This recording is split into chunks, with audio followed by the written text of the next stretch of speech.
Накануне Дня открытых дверей Института гуманитарных наук мы решили спросить сыктывкарцев, знают ли они, кто такой филолог и чем он занимается. Ну, наверное, тот, кто, не знаю, что-то с русским языком связано. Нет, не знаю. Совсем нет.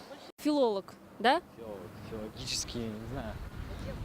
Искусствовед, Да. культуровед. Так, а чем он занимается? Пишет книги. В школе это понятно, что преподаватель русского языка и литературы. Изучает русский язык. Кто такой филолог? Филолог обучает Кого обучает? студентов. И вы знаете, кто такие филологи? Ну, знаем, я сейчас не готов ответить. Без понятия.